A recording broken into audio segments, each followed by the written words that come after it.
Bonjour les enfants et bienvenue sur les Super Kids.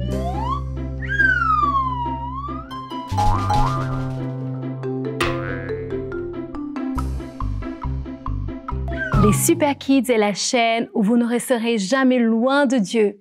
Sur les Super Kids, on vous propose des enseignements, des vidéos drôles, des pas de danse et plein d'autres choses à apprendre, mais surtout à rester connecté à Dieu. Tu veux avoir la classe ou tu veux gagner à cette émission? Je veux gagner à tout prix. Aujourd'hui, nous allons tester vos connaissances bibliques. Vous êtes prêts? Alors prenez une feuille blanche et un stylo et à la fin, je vais vous donner les réponses et vous pourrez vérifier avec vos frères et sœurs ou vos parents si vous avez bien répondu. Vous êtes prêts? On y va! Je te souhaite bonne chance. Oh, merci, c'est gentil. Je te souhaite également bonne chance pour la suite. Question numéro 1. De combien de livres est composée la Bible?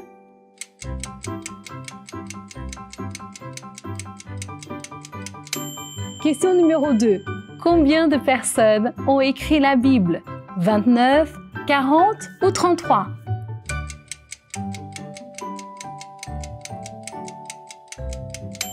Question numéro 3. Quel est le premier livre de la Bible et le dernier?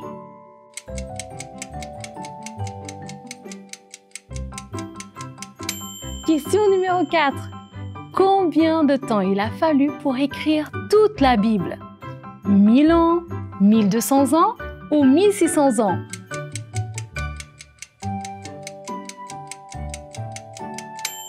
Question numéro 5. Qui de ces personnages a écrit un livre de la Bible? Paul, Samson ou Ruth?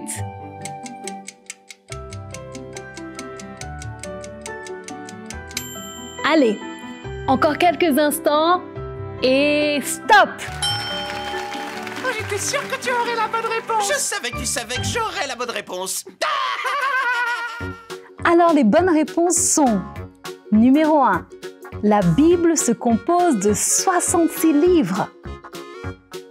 Réponse numéro 2.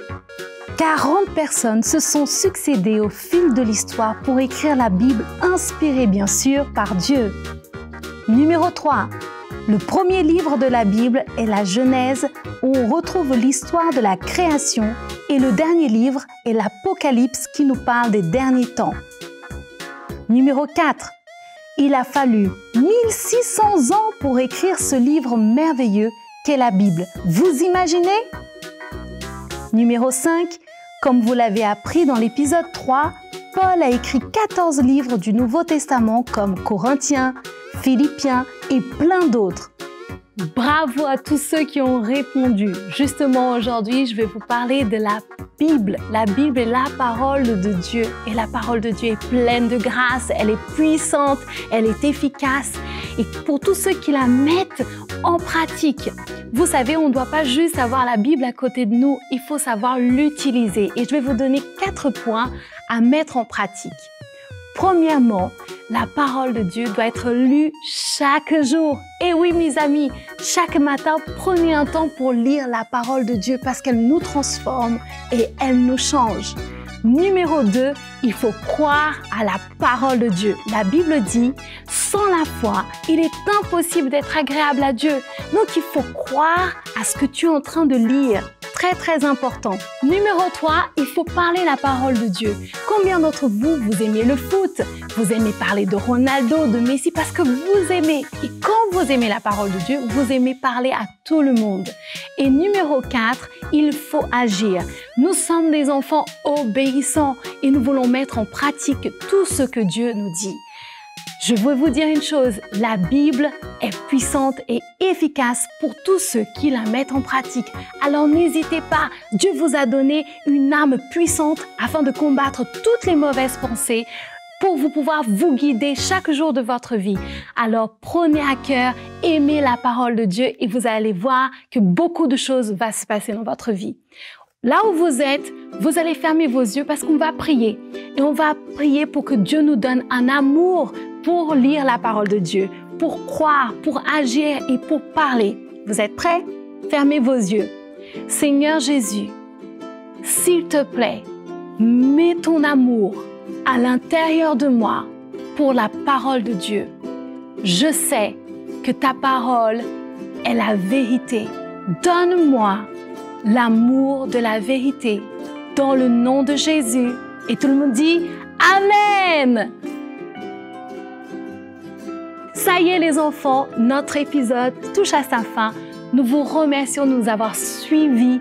N'oubliez pas de liker la vidéo, de vous abonner, de transmettre à tout le monde.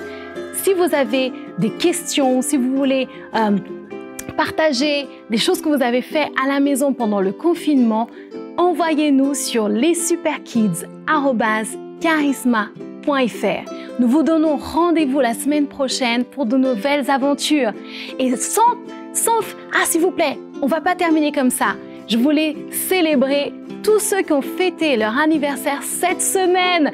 Joyeux anniversaire! Que Dieu vous bénisse!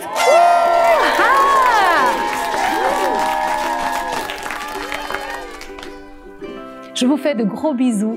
Que Dieu vous bénisse.